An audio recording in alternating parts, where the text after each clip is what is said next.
ನನ್ನ ಪ್ರೀತಿಯ ಕನ್ನಡ ಶಿಕ್ಷಕ ಶಿಕ್ಷಕಿಯರೇ ನಮಸ್ಕಾರ. ನಮ್ಮ ತರಗತಿಗಳಲ್ಲಿ ಸಾಮಾನ್ಯವಾಗಿ ನಾವು ಮಕ್ಕಳಿಂದ ಕೆಲವು ಸರಿ ಬರೆಯುವಾಗ ಅಥವಾ ಓದುವಾಗ ಕೆಲವು ಸಮಸ್ಯೆಗಳನ್ನ ಅವ್ರು ಎದುರಿಸ್ತಾ ಇರೋದು ನಾವು ನೋಡ್ತಾ ಇರ್ತೀವಿ. ಅಂತ ಸಮಯದಲ್ಲಿ ಕಾರಣ ಹುಡುಕಿದ್ರೆ ನಮ್ಗೆ ಈ 3 ದೋಷಗಳು ಕಂಡು ಬರುತ್ತೆ. ಇದು ನಿಮ್ಮ ಅನುಭವಕ್ಕೂ ಬಂದಿರುತ್ತೆ. ಅದರಲ್ಲಿ ಉಚ್ಚಾರಣೆ ದೋಷ, ಕಾಗುಣಿತದಲ್ಲಿ ಅವರಿಗೆ ಗೊತ್ತಿಲ್ಲದೆ ಇರುವಂತ ಕೆಲವು ವಿಚಾರಗಳು ಮತ್ತು ಒತ್ತಕ್ಷರದಲ್ಲಿ ಅವರಿಗೆ ಗೊತ್ತಿಲ್ಲದೆ ಇರೋ ವಿಚಾರಗಳು. ಹೀಗಾಗಿ ಈ 3 ದೋಷದಿಂದ ಏನಾಗುತ್ತೆ ಅಂದ್ರೆ ಅವರ ಬರವಣಿಗೆ ತಪ್ಪಾಗುತ್ತೆ ಮತ್ತು ಓದಿನಲ್ಲಿ ಸರಾಗತೆ ಇರಲ್ಲ. ಅದಕ್ಕೆ ನಾವು ಆ ಮಕ್ಕಳಿಗೆ ಈ ಬಗ್ಗೆ ಗಮನಿಸೋಣ ಅಂತ ನನ್ನ ಹಿಂದಿನ ವಿಡಿಯೋದಲ್ಲಿ ನಾನು ಉಚ್ಚಾರಣೆ ಬಗ್ಗೆ ಮತ್ತು ಕಾಗುಣಿತದ ಬಗ್ಗೆ ಹೇಳಿದ್ದೀನಿ.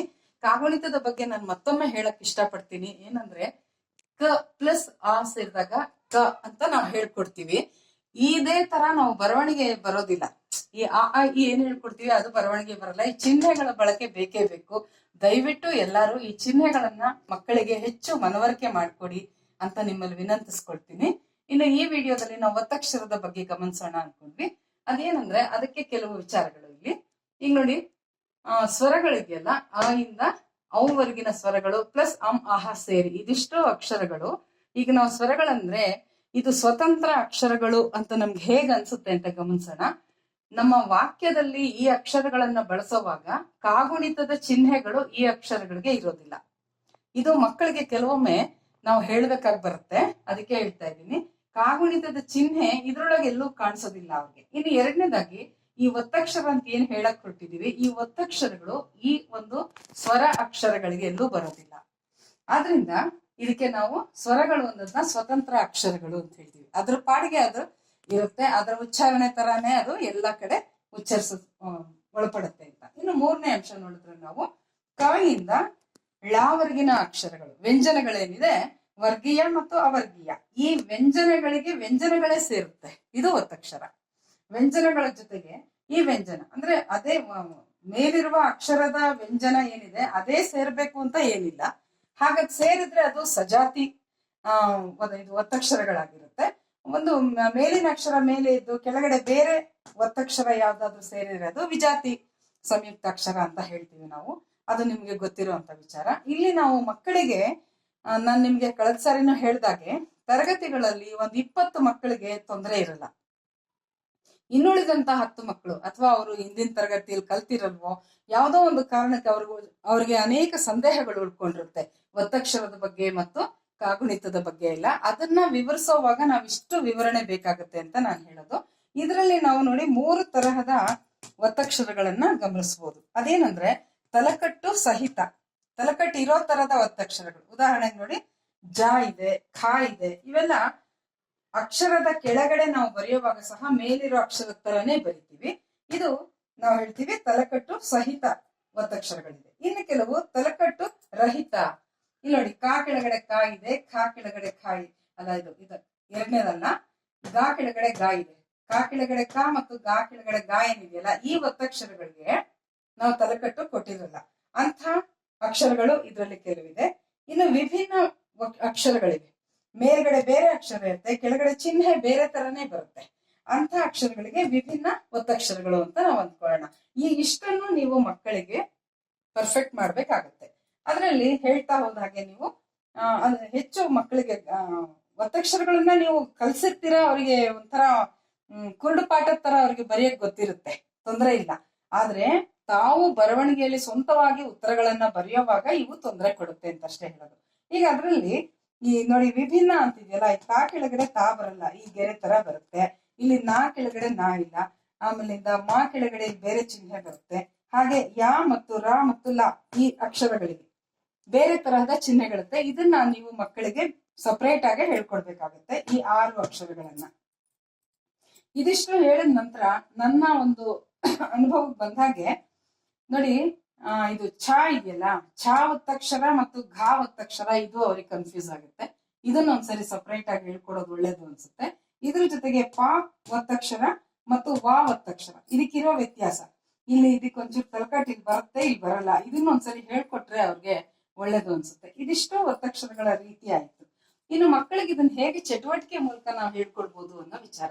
ಚಟುವಟಿಕೆಗಳಲ್ಲಿ ನಾವು ಮಕ್ಕಳಿಗೆ ಕಲಿಸೋವಾಗ ನೋಡಿ, ನಾನು ಸಾಮಾನ್ಯವಾಗಿ ಹೇಳೋದು ಸುಮಾರು ಒಂದು 7ನೇ ತರಗತಿಯಿಂದ 10ನೇ ತರಗತಿಯ ಮಕ್ಕಳು ಎದುರಿಸುವ ಸಮಸ್ಯೆಗಳು. ಅವ್ರು ಸ್ವಲ್ಪ ಎಲ್ಲೋ ಸರಿಯಾಗಿ ಅರ್ಥ ಮಾಡ್ಕೊಂಡ್ರಲ್ಲ, ಮತ್ತು ಅರ್ಥ ಮಾಡ್ಕೊಳ್ಳೋಕೆ ಅವ್ರಿಗೆ ಸುಲಭ ಆಗೋ ಮೆಥಡ್ ಹೇಗೆ ಅಂತ ನೋಡಿ, ಒತ್ತಕ್ಷರ ಸಹಿತ ಮತ್ತು ರಹಿತ ಓದಿಸುವುದು. ಉದಾಹರಣೆಗೆ ಬೋರ್ಡ್ ಮೇಲೆ ನೀವು ಅಲ್ಲಿ ಬರೆಯೋದು ಅಪ ಅಂತ ಬರೆಯೋದು. ಇದನ್ನ ಅಪ ಅಷ್ಟೇ ಇದೆ. ಅಪ್ಪ ಅಂತ ಬರೆಯುವಾಗ ಪಾ ಕೆಳಗಡೆ ಪಾವತ್ ಬರುತ್ತೆ, ಅವಾಗ ಅಪ್ಪ ಅಂತ ಒತ್ತುತ್ತಾರೆ. ಇದು ಒತ್ತಕ್ಷರ ಸಹಿತ ಮತ್ತು ರಹಿತ ಅವ್ರಿಗೆ ಓದಿಸ್ಬಿಟ್ಟು ಹೇಳ್ಕೊಡುವಂಥದ್ದು. ಅಲ್ಲಿ ಹಬ್ಬ, ಹಬ್ಬ ಈ ರೀತಿಯಾಗಿ ಅವ್ರಿಗೆ ಅನೇಕ ಪದಗಳನ್ನ ಹೀಗೆ ನೀವು ಬೋರ್ಡ್ ಮೇಲೆ ಬರೆದು ಪ್ರಾಕ್ಟೀಸ್ ಮಾಡಿಸ್ಬೋದು. ಮತ್ತು ಪಠ್ಯ ಪುಸ್ತಕದಲ್ಲಿ ಯಾವ್ದಾದ್ರೂ 10 ಒತ್ತಕ್ಷರದ ಪದಗಳನ್ನ ಅವರು ಒತ್ತಕ್ಷರ ಬಿಟ್ಟು ಒಂದ್ಸರಿ ಓದ್ಬೇಕು, ಒತ್ತಕ್ಷರ ಸೇರಿಸಿ ಒಂದ್ಸರಿ ಓದ್ಬೇಕು. ಯಾರ ಜೊತೆ? ಪರಸ್ಪರರು ಮಕ್ಕಳು. ಅವ್ರ ಜೊತೆನೆ ನೀವು ಟೆಕ್ಸ್ಟ್ ಬುಕ್ ಇಟ್ಟು ಹೇಳಿಸ್ಕೊಟ್ಬಿಟ್ರೆ ತುಂಬಾ ಚೆನ್ನಾಗಿ ಅವ್ರಿಗೆ ಅರ್ಥ ಆಗುತ್ತೆ. ಇನ್ನು 2ನೇ ಚಟುವಟಿಕೆ ಬೇರೆ ರೀತಿಯಲ್ಲಿ, ಅಂದ್ರೆ ಒಬ್ಬೊಬ್ಬರಿಗೆ ಒಂದೊಂದು ಮೆಥಡ್ ಇಷ್ಟ ಆಗ್ಬೋದು ಅಥವಾ ಅವ್ರಿಗೆ ಅರ್ಥ ಆಗ್ಬೋದು. ಎಲ್ರಿಗೂ ಒಂದೇ ಎಲ್ಲಾ ಮೆಥಡ್ ಎಲ್ರಿಗೂ ಬೇಕಾಗೋದಿಲ್ಲ. ಹಾಗಾದ್ರೆ ಇಲ್ಲಿ ನೋಡಿ, 2ನೇದು ಇನ್ನೊಂದು, ಈ ತರ ಚಿಹ್ನೆ ಯಾಕೆ ಬರ್ದಿದ್ದೀನಿ ಅಂದ್ರೆ, ಶಿಕ್ಷಣ ಅಂತಿರೋವಾಗ ಉದಾಹರಣೆಗೆ ನೋಡಿ, ಬೋರ್ಡ್ ಮೇಲೆ ನೀವು ಬರ್ದಿರ್ತೀರಾ, ಕಾ ಕೆಳಗಡೆ ಶಾ ಬರುತ್ತಲ್ಲ, ಅವಾಗ ಹೀಗ್ ಹೋಗ್ಬೇಕು ಅಂತ ನನ್ನ ಉದ್ದೇಶ. ಒತ್ತಕ್ಷರ ಎಲ್ಲಿ ಬರುತ್ತೋ ಅಲ್ಲಿ ಕೆಳಗಡೆ ಹೀಗ್ ಗೆರೆ ಹೋಗಿ ಹಿಂಗ್ ಬರ್ಲಿ. ಇದು ಆಕ್ಷನ್ ಅಲ್ಲಿ ನಾನು ಹೇಳ್ತಾ ಇರೋದು. ಹೀಗ್ ಬಂದ್ ಹೀಗ್ ಹೋಗುದು ಒತ್ತಕ್ಷರ ಬಂದಾಗ. ಹಾಗೆ ಶಿಕ್ಷಣ, ವಿದ್ಯೆ ಎಲ್ಲಿ ಒತ್ತಕ್ಷರ ಬರ್ತೋ ಅಲ್ಲಿ ಕೆಳಗೆ ಹೋಗಿ ಮೇಲೆ ಹೋಗ್ಲಿ ಅವರು ಓದುವಾಗ, ಚಿಹ್ನೆಗಳ ಮೂಲಕ ಹೀಗೆ ಗುರುತು ಮಾಡ್ಕೊಂಡು. ನಾನು ಈ ರೀತಿ ಬೋರ್ಡ್ ಮೇಲೆ ಬರೆದು ಕೆಲವು ಪದಗಳನ್ನ ಮಾಡಿಸಿದಾಗ ಅವ್ರಿಗೆ ಒತ್ತಕ್ಷರ ಎಲ್ಲಿ ಒತ್ತಬೇಕು ಅನ್ನೋ ಅಕ್ಷರ ಅವ್ರಿಗೆ ಅರ್ಥ ಆಗ್ತಾ ಇತ್ತು. ಇನ್ನು 3ನೇದು ಅರ್ಕಾವತ್ತು ಮತ್ತು ರಾವತ್ತು. ಇದು ಮಕ್ಕಳಿಗೆ ತುಂಬಾ ಸಮಯದಲ್ಲಿ ಬಹಳಷ್ಟು ಜನಕ್ಕೆ ಡೌಟ್ ಆಗ್ತಾ ಇರುತ್ತೆ. ಅದೇನಂದ್ರೆ, ಈಗ ಚರ್ಮ ಮಾ ಇದೆಲ್ಲ, ಇವ ಅರ್ಕಾವತ್ತು ಯಾವಾಗ ಬರುತ್ತೆ ಅನ್ನೋದು, ಮತ್ತೆ ಎಲ್ಲಿ ಬರಿಬೇಕು ಅನ್ನೋದು ಅವ್ರಿಗೆ ಸ್ವಲ್ಪ ಸಮಸ್ಯೆ ಆಗುತ್ತೆ. ಆಗ ಇದೆರಡನ್ನು ನೀವು ಒಟ್ಟಿಗೆ ಹೇಳ್ಕೊಟ್ಬಿಟ್ರೆ ಚಂದ.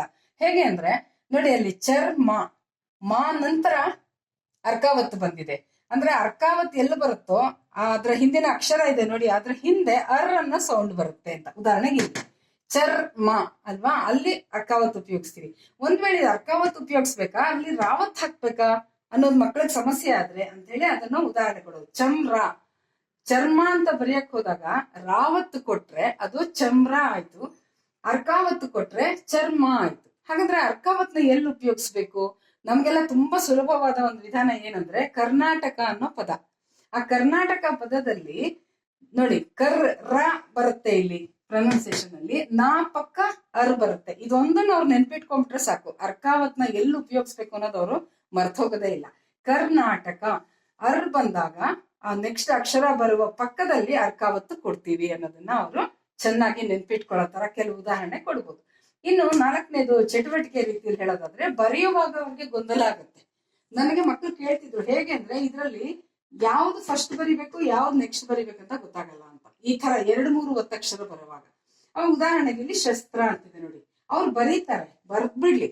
ಬರ್ದ ಮೇಲೆ ಅವರು ಚೆಕ್ ಮಾಡ್ಕೊಳಕ್ ಈ ರೀತಿ ಇಂಗ್ಲಿಷ್ ಅಲ್ಲಿ, ಅವರು ಇಂಗ್ಲಿಷ್ ಮೀಡಿಯಂ ಸ್ಟೂಡೆಂಟ್ಸ್ ಇರ್ತಾರಲ್ಲ, ಅವರು ಬರ್ಕೊಂಡ್ರೆ ನೋಡಿ, ಶ SH STRA, ಎಸ್ ಆದ್ಮೇಲೆ ಟಿ ಆದ್ಮೇಲೆ ಆರ್ ಬರುತ್ತೆ, ಅಂದ್ರೆ ತಾ ಆದ್ಮೇಲೆ ರಾ ಬರುತ್ತೆ ಅಂತ. ಇದು ತಾ, ಇದು ರಾ. ಅದಾದ್ಮೇಲೆ ಎ ಬರುತ್ತೆ, ಅಂದ್ರೆ ಶಸ್ತ್ರ ಅನ್ನೋ ವಿಚಾರಕ್ಕೆ. ಈಗ ಹೀಗೆ ಕೆಲವು ಮಕ್ಕಳು, ನಾನು ಎಲ್ಲ ಅಂತ ಹೇಳಲ್ಲ, ಕೆಲವು ಮಕ್ಕಳಿಗೆ ಈ ಸೂತ್ರ ಕೂಡ ಅನುಕೂಲ ಆಗಿದೆ.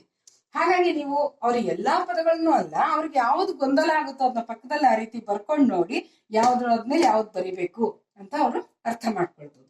ಇನ್ನು ಮುಂದಿನ ಇನ್ನೊಂದು ನೋಡಿ, ಚಕ್ರ ಅಂತ ಇದೆಯಲ್ಲ, ನೀವೀಗ ಡಿಕ್ಟೇಷನ್ ಕೊಡ್ತಾ ಇರ್ತೀರಾ, ಆಗ ಚಕ್ರ ಅನ್ನುವಾಗ ರ ಹೀಗ್ ಬರೀತಾರೆ ಮಕ್ಕಳು, ಇಲ್ಲಿ ತಪ್ತಾರೆ. ಚಕ್ರ ಅನ್ನುವಾಗ ಆವಾಗ ನೀವು ಹೇಳ್ಬೇಕು ಅವ್ರಿಗೆ, ಏನ್ ಗೊತ್ತಾ, ಒತ್ತಕ್ಷರಗಳನ್ನ ಬರೆಯುವಾಗ ಎಲ್ಲೇ ಆಗ್ಲಿ ಈ ತರ ಶುದ್ಧ ವ್ಯಂಜನಗಳು ಮಧ್ಯ ಬರೋದಿಲ್ಲ. ಇದನ್ನೊಂದು ಹೇಳ್ಬೇಕು. ಎಲ್ಲಿ ಶುದ್ಧ ವ್ಯಂಜನ ಬರುತ್ತೋ ಆ ಬಂದು ನೆಕ್ಸ್ಟ್ ಅಕ್ಷರ ಒತ್ತಕ್ಷರವಾಗಿ ಬರ್ಬೇಕು. ಅದು ಸರಿಯಾದ, ಅದು ಎಲ್ಲಿ ಬರ್ಬೇಕು ಅಂತ ಅವ್ರಿಗೆ ಅರ್ಥ ಆಗುತ್ತೆ. ಚಕ್ರ ಕ ಬಂತಲ್ವಾ, ಅವಾಗ ಚಕ್ರ ಹೀಗ್ ಬರಿಬಾರ್ದು, ಕ ಅಂತ ಬಂದಿದ್ರಿಂದ ರಾನ ಒತ್ತಕ್ಷರ ಕೊಡ್ಬೇಕು. ಚಕ್ರ. ಅವಶ್ಯ, ಎಷ್ಟೋ ಮಕ್ಕಳಿಗೆ ಬರೀತಾರೆ ಶಾಪಕ ಯಾ ಬರೀತಾರ, ಅಲ್ಲ ಶ ಅಂತ ಬಂತಲ್ಲ, ಆದ್ರಿಂದ ಯಾವ ಒತ್ತಕ್ಷರ ಬರ್ಬೇಕು.